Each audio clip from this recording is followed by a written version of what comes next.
Welcome back to another episode of the Need for Speed The Run Dev Insider Series. We're here with Brad Paris, the lead level designer for Need for Speed The Run. How you doing? Good, how you doing? Good. So not only are you the lead level designer, but you're also working on the race AI as well. Yeah. So why don't you tell us a little bit about what's different in the run compared to some other previous titles that we've done with the race AI? Yeah, so as you know, for the run this year, we're doing something kind of new, which is the kind of action-packed story mode.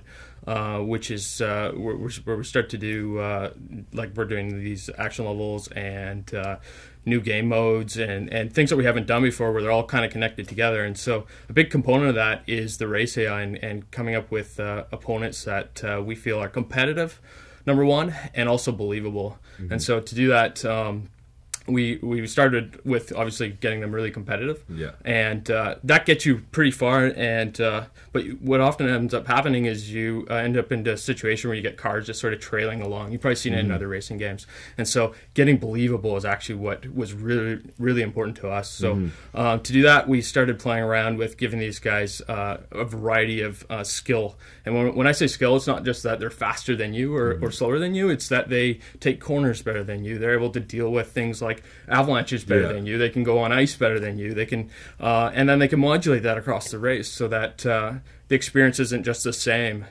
And that's really important to us because we're also doing something new this year, which is having multiple difficulty settings so that anyone can get in and really have a good time with the AI.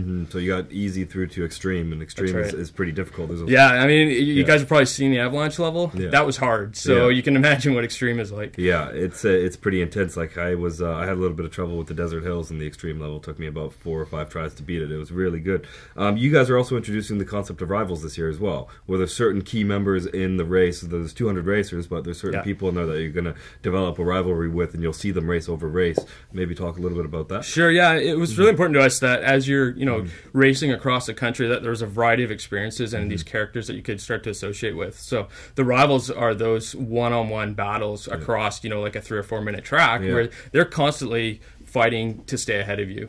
And there'll be times when you get ahead, and these guys will just, do whatever they can to get in front of you, whether that's push you off the track, ram you from behind, or just, drive better than you through the corners. So that's awesome. Yeah, I mean, we see that in Independence Pass too, right? Where they got the one guy in the Audi R8, and we'll see him through a couple levels before you finally lose him in that little area. Why don't you tell us a little bit about the action levels and some of the stuff that we're able to do in the run that we've never really been able to do before?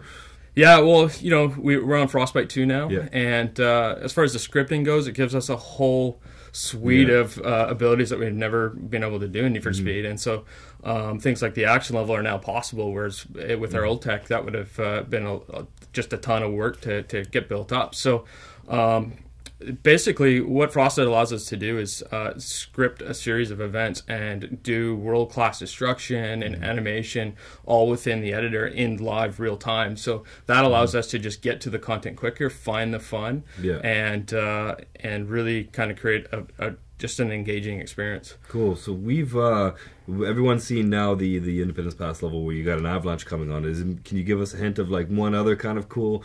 So, because we know that there's a lot that we can't talk about because we want to save some surprises for when people actually play the game. But maybe like one other cool thing that will happen. Well, obviously we have Chicago, which is the helicopter level, and I mean in that level, like for all the levels we wanted to have some unique gameplay with them.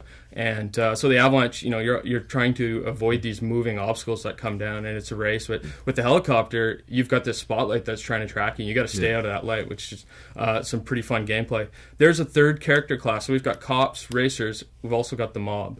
And so the mob come in a couple levels, and they provide a new challenge, similar to the helicopter, but a little bit different. Just there's a lot of explosions and just when in doubt, it's a good time. Right? Exactly. That's awesome. Well, it's going to be available on November 15th, and thanks for taking the time and chatting with us. I can't wait for everybody to get their hands on these levels because we've had the chance to play them for a while. And it's kind of like, I mean, they're great, but I can't wait to see everybody's reaction to some of the stuff that we've done because it's pretty cool. Awesome. Awesome. Thanks. Thanks, guys.